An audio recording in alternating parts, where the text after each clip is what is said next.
السلام علیکم معزز طلباء و طالبات.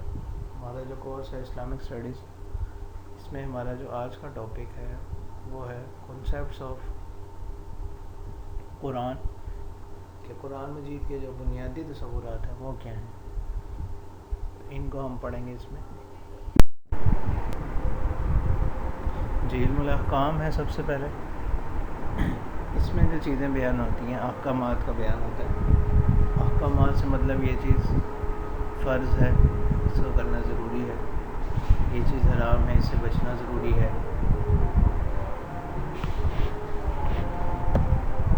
یہ چیزیں اس میں آتی ہیں. اچھا، اب اس کی جو لمیٹیشنز ہوتی ہیں، یعنی دائرہ کار اس کا جو ہے کمانڈس کا، وہ کیا ہوگا. تو اس میں سب سے پہلے عبادات ہوں گی. عبادات مثلا نماز ہے، روزہ ہے، زکوٰۃ ہے، حج وغیرہ عقائد کے معاملات آ جاتے ہیں. وہ سب معاملات ہیں. اس میں مثلا نکاح ہے، طلاق ہے، خرید و فروخت کے معاملات ہیں، یا اور کوئی بھی معاملات ہو سکتے ہیں، ان کے بارے میں احکامات ہیں. معاشرت کے احکام، کے معاشرے میں کیسے رہنا ہے، اس کے بارے میں احکامات ہیں. سیاست کے بارے میں کہ جو ملکی نظام ہوگا اس کو کیسے چلایا جائے گا، کیسے چلے گا، اس کی کیا احکامات ہوں گے، وہ چیزیں اس میں بیان ہوں گی. تو یہ اس کی لمیٹیشن ہے. علم الاحکام یعنی کمانڈس. علم الجدل، آرگیومنٹس. اس کی اگر ہم بات کریں تو قرآن مجید میں جو گمراہ فرقوں کا بیان ہے تو وہ 4 ہیں. یہ سامنے آپ کے ایک ٹیبل آ رہا ہے. اس میں چاروں گمراہ فرقے اور نیچے ان کی گمراہیاں یا خرابیاں جو ہیں وہ بیان کی گئی ہیں. تو وہ 4 گمراہ فرقے کون کون سے ہیں؟ وہ 4 گمراہ فرقے یہ ہیں: مشرکین، یہود، نصارہ، عیسائی، منافقین. مشرکین سب سے پہلے ہم اس کو ڈسکس کریں گے. مشرکین کی جو خرابیاں قرآن مجید نے بیان کی ہیں وہ درج ذیل ہیں. شرک کا تصور آپ جانتے ہیں کہ اللہ تعالیٰ کے علاوہ میں ایسی صفات ماننا جو صرف اللہ تعالیٰ کے ساتھ خاص ہیں. دوسری ان کی خرابی جو ہے وہ بیان کی گئی ہے تشبیہ کا مفہوم آپ ذرا سمجھ لیں. تشبیہ یہ بشری صفات کو، یعنی وہ صفات جو بندوں کی صفات ہیں، یہ ان کو اللہ تعالیٰ کے لیے تسلیم کرتے تھے، جیسا کہ یہ فرشتوں کو اللہ کی بیٹیاں قرار دیتے تھے. جبکہ ہم جانتے ہیں کہ اللہ تعالیٰ جو ہے وہ تمام عیوب سے منزہ اور پاک ہیں. جیسا کہ خود سورہ اخلاص میں اللہ تعالیٰ نے فرما دیا لم یلد ولم یولد، کہ نہ تو وہ خود کسی کی اولاد ہے، نہ ان کی کوئی اولاد ہے، نہ ان کو پیدا کیا گیا ہے. اور بھی قرآن مجید کی بہت سی آیات ہیں جس میں اس چیز کی تردید کی گئی ہے. پھر خود اللہ تعالیٰ نے ان پر تعریض بھی کی کہ کیا تم اپنے لیے تو بیٹے پسند کرتے ہو اور اللہ کے لیے بیٹیاں پسند کرتے ہو. تیسری ان کی جو خرابی ہے وہ ہے تحریف. تحریف کے لفظی معنی ہوتے ہیں تبدیلی کے. تو تحریف ان کے ہاں جو ہوئی وہ اس طرح سے کہ یہ اپنے آپ کو حضرت ابراہیم علیہ السلام کا پیروکار کہتے تھے، اسی وجہ سے یہ اپنے آپ کو حنفاء بھی کہتے تھے، اور یہ انہیں کی شریعت پر چلے آ رہے تھے. جتنے بھی فطرت کے جو اچھے عادات اور امور تھے وہ ان میں رائج تھے. لیکن ان میں ایسا ہوا کہ ان میں ایک شخص عمر بن لوہی نامی شخص، وہ ایک مرتبہ کہیں گیا ہوا تھا کسی ملک میں، تو وہاں سے وہ بت لے آیا. تو یہ اس کو طریقہ بڑا اس کو متاثر لگا، تو اس نے پھر وہاں سے وہ بت مکہ میں لے آیا. تو اس طرح ان میں پھر بت پرستی کا آغاز ہوا. تو وہ جو ملت ابراہیمی جس پر یہ چلے آ رہے تھے اس میں اس طرح انہوں نے تحریف کر دی، تبدیلی کر دی. چوتھی ان کی خرابی تھی آخرت کا انکار، کہ آپ صلی اللہ علیہ وسلم سے پہلے بھی جتنے بھی انبیاء آئے ہیں سب نے اپنی اپنی امتوں کو آخرت کے عقیدے کے بارے میں بتلایا. اسی طرح آپ صلی اللہ علیہ وسلم نے بھی ان کو بتلایا.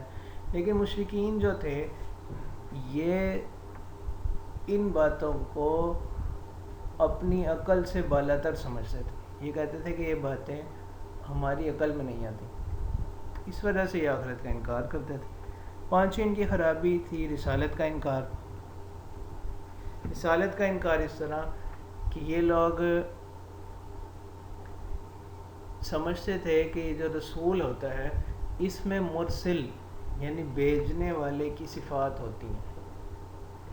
تو اسی وجہ سے یہ ایسی باتیں یہ کرتے تھے کہ اگر آپ اللہ نے رسول بنانا ہی تھا تو کسی مالدار شخص کو بناتے، بلکہ اس سے بھی بڑھ کر یہ انسان کو رسول ماننے کے لیے تیار نہیں تھے. یہ کہتے تھے کہ اگر اللہ کو رسول بنانا ہی تھا تو اللہ تعالیٰ کسی فرشتے کو بھیجتے. پھر یہ کہتے تھے کہ چلیں اگر ہم آپ کو رسول مان ہی لیں تو آپ دکھائیں کہ آپ اللہ سے مطالبہ کریں کہ آسمان سے کوئی کتاب آپ کے پاس آ رہی اور ہم اسے دیکھیں آتا ہوا، یا کوئی فرشتہ آپ کے پاس آئے، یا آپ ہم کوئی سیڑھی لگا کر آسمان کی طرف چڑھیں. تو الغرض اس طرح کی تعویلات اور شبہات اعتراضات کرتے تھے رسالت کے انکار میں. اور چھٹی ان کی خرابی تھی بدعات کی ترویج، یعنی ایسے امور جن کو یہ اپنے طور پر دین سمجھتے تھے، حالانکہ دین کا اور حضرت ابراہیم علیہ السلام کی ملت کا بھی اس سے کوئی تعلق نہیں تھا. جیسے یہ بیت اللہ کے برہنہ طواف کرنے کو ثواب سمجھتے تھے کہ جی ان کپڑوں میں تو ہم گناہ کے کام بھی کرتے رہتے ہیں. تو اسی طرح یہ اپنے حالت احرام میں اپنے گھروں کے داخلی دروازوں سے نہیں آتے تھے، بلکہ نقب دیواروں میں سوراخ کر کے اس طرح آیا کرتے تھے. دوسرا جو گمراہ فرقوں میں بیان ہوا ہے یہودی وہ لوگ ہوتے ہیں جو تورات کے پیروکار ہیں اور یہ اپنے آپ کو حضرت موسیٰ علیہ السلام کا پیروکار کہتے ہیں. ان کی جو گمراہیاں قرآن مجید نے بیان کی ہیں وہ چار ہیں: تحریف، کتمان آیات یعنی آیات کا چھپانا، خواہشات نفس کی پیروی، اور حضرت صلی اللہ علیہ وسلم کا انکار. تحریف اس طرح کہ یہ تورات کے ترجمے میں تحریف کرتے تھے، جس کو آپ کہہ لیں کہ اس کی تشریح میں یہ تحریف کیا کرتے تھے کہ اصل حکم کچھ ہوتا تھا لیکن یہ اس کی وضاحت میں تحریف کر دیا کرتے تھے. جیسے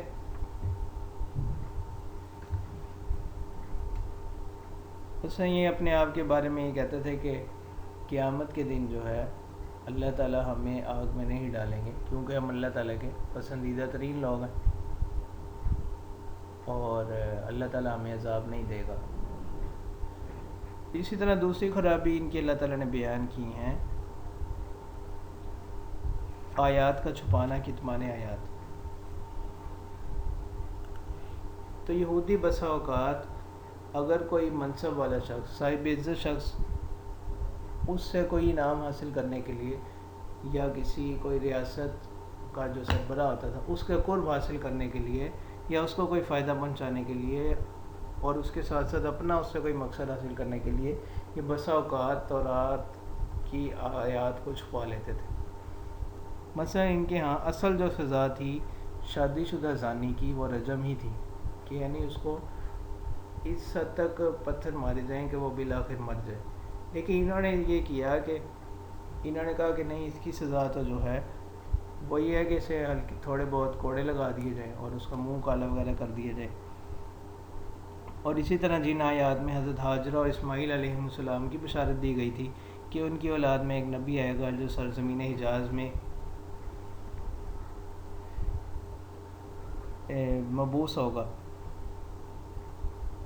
تو اس طرح کی جو آیات تھیں تو یہودی جو تھے وہ اس کی تعویل یہ کرتے تھے کہ اس میں تو ایک مذہب کے صرف آنے کی خبر دی گئی ہے کہ ایک مذہب ایسا آئے گا، یہ حکم تو نہیں دیا گیا کہ اس کی پیروی بھی کرنی ہے. حالانکہ اس کی پیروی کا بھی حکم دیا گیا تھا لیکن انہوں نے ان آیات کو کیا کر لیا، چھپا لیا تھا.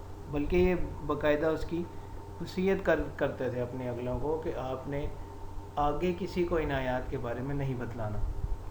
تیسری جو ان کی خرابی تھی وہ خواہشات نفس کی پیروی، یعنی یہ صرف اپنی خواہشات کو تسکین دینے کے لیے تورات کے احکام میں سستی کا مظاہرہ کیا کرتے تھے.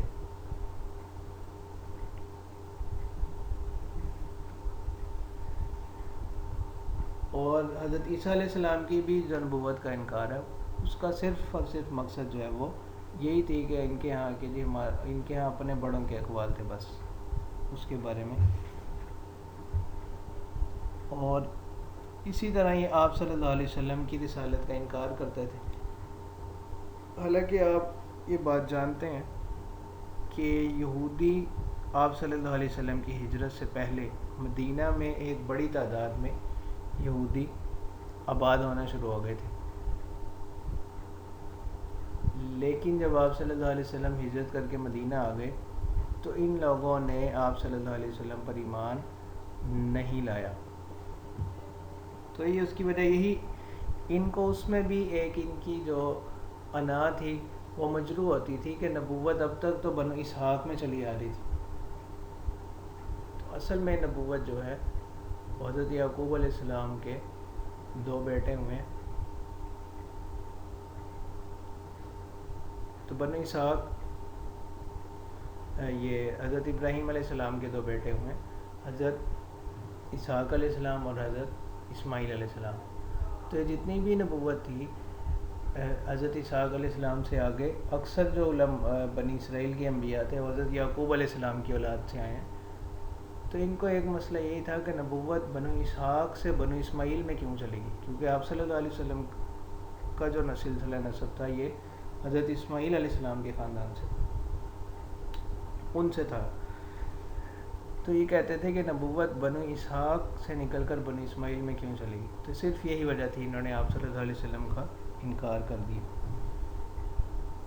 تیسرا جو گروہ بیان ہوا ہے وہ ہے نصارہ کا, عیسائی جن کو کہتے ہیں. ان کے ہاں ان کی پہلی خرابی جو قرآن نے بیان کی عقیدہ تثلیث کہ 3 خداؤں کے یہ لوگ قائل ہیں.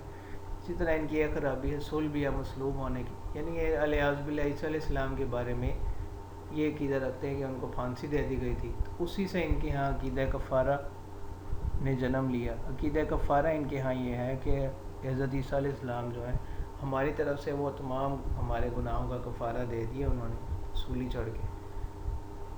تیسری جو ان کی خرابی قرآن نے بیان کی وہ یہ ہے کہ ان کی کتابوں میں انجیل میں اب تک بھی یہ انجیل کے بعد نسخوں میں لفظ موجود ہے فارکلیت کا.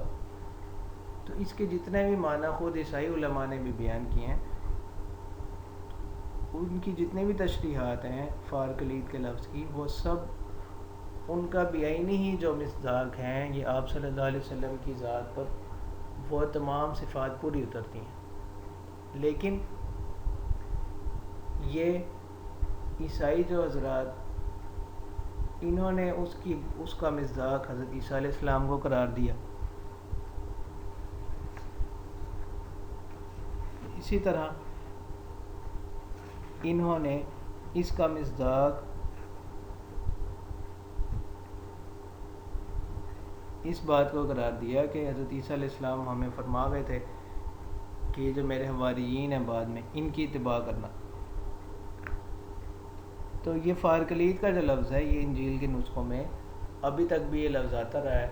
اب جو موجودہ نسخے ہیں اس میں لفظ بدل دیا گیا, اس کی جگہ روح مقدس یا روح پاک ایسا لفظ لکھا ہوتا ہے. تو الغرض فارکلیت کے لفظ کی جتنی بھی اس کی تشریح میں صفات بیان کی گئی ہیں وہ سب بیانی ہوئی آپ صلی اللہ علیہ وسلم پر پوری اترتی ہیں.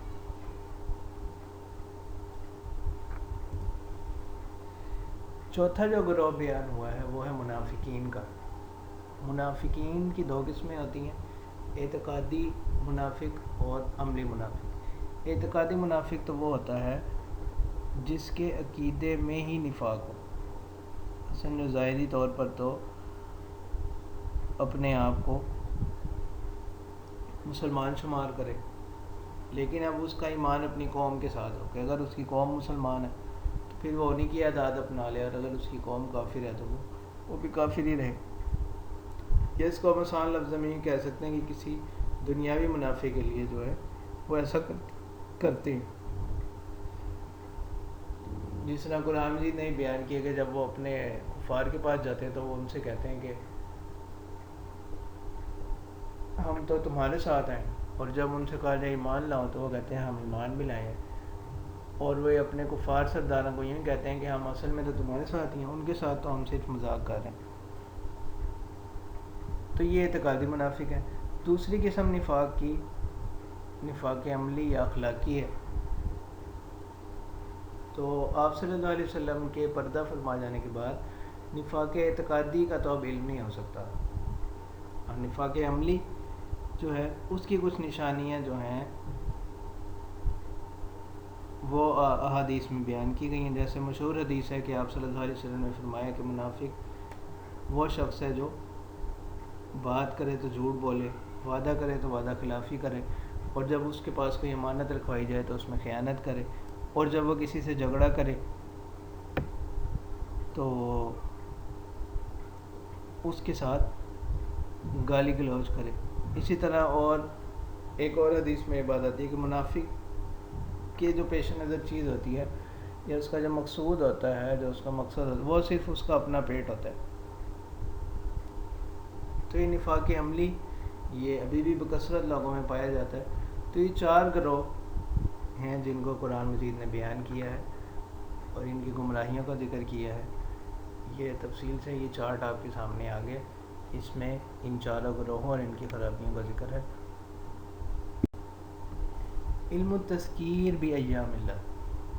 تذکیر کا مطلب ہوتا ہے یاد دہانی، نصیحت دلانا، کسی کو یاد کروانا کچھ. ایام یہ یوم کی جمع ہے. ویسے اس کا لفظی معنی دن کے ہوتا ہے، یہاں اس سے مراد جو ہے وہ قصص اور واقعات ہیں جو قرآن مجید میں مذکور ہیں. جیسے مختلف انبیاء کے قصے ہیں، مختلف اقوام کے قصے ہیں. اسی طرح اس کے ساتھ ساتھ ان لوگوں کے قصے ہیں جو جنہوں نے نیکیاں کمائیں اور اس پر ان کو انعام ملا، اور ان لوگوں کے قصے جنہوں نے کوئی گناہ کیا اور اس پر ان کو سزا ملی. ان قصوں کا اصل مقصد جو ہے وہ تذکیر ہی ہوتا ہے، یعنی ان سے نصیحت حاصل کرنا. تو قرآن مجید میں بھی ان قصوں کا مقصد جو ہے وہ صرف محض قصہ بیان کرنا نہیں ہے. اسی لیے آپ دیکھتے ہیں قرآن مجید میں ایک قصہ جو ہے وہ یوسف علیہ السلام کا جو قصہ ہے، اس کے علاوہ عام طور پر جتنے بھی قصے ہیں وہ مکمل تفصیل کے ساتھ ایک جگہ بیان نہیں، بلکہ جتنی جہاں ضرورت ہوئی وہاں کیا کر دیے گئے، بیان کر دیے گئے. کیونکہ قرآن کا اصل مقصد جو ہے وہ صرف ان قصوں کو کمپائل کرنا نہیں ہے، ان کو بیان کرنا نہیں ہے، بلکہ اس کا اصل مقصد یہ ہے کہ ان قصوں سے لوگ نصیحت حاصل کریں. علم التذکیر بآیات اللہ. آیت اس کی جمع آیات آتی ہے، اس کی لفظی معنی آتا ہے نشانی کی. تو قرآن مجید میں بھی جو آیت ہم کہتے ہیں اس کی بھی اصل وجہ تسمیہ یا اس کو آیت کو آیت کہنے کی وجہ یہی ہوتی ہے کہ وہاں عام طور پر نشانی ہوتی ہے کہ اب یہ بات پوری ہو گئی ہے، یہاں ایک جملہ مکمل ہو گیا. تو علم التذکیر بآیات اللہ جو قرآن مجید میں ہے، اس سے مقصود اللہ تعالیٰ کا ہوتا ہے کہ اللہ تعالیٰ ایسی نشانیوں کا بیان کرتے ہیں جن کو جان کر لوگ اللہ تعالیٰ کی معرفت، اللہ تعالیٰ کی پہچان حاصل کر سکیں. تو اس میں عام طور پر اللہ تعالیٰ کی نعمتوں، نشانیوں کا بیان ہوتا ہے. ٹھیک ہے، توحید کے دلائل ہیں، آخرت کے دلائل ہیں. تو یہ سب ان کا مقصد جو ہے یہی ہوتا ہے کہ لوگ اس سے اللہ کی معرفت حاصل کر سکیں. علم التذکیر بالموت وما بعدہ. اس میں موت اور اس کے احوال ذکر کیے جاتے ہیں، اور ان سے مقصود یہی ہوتا ہے کہ اس سے لوگ نصیحت حاصل کریں اور اپنی آخرت کے بارے میں سوچیں. جس طرح حدیث میں بھی یہ بات آتی ہے کہ لذتوں کو ختم کرنے والی موت کے ذکر کو کرو.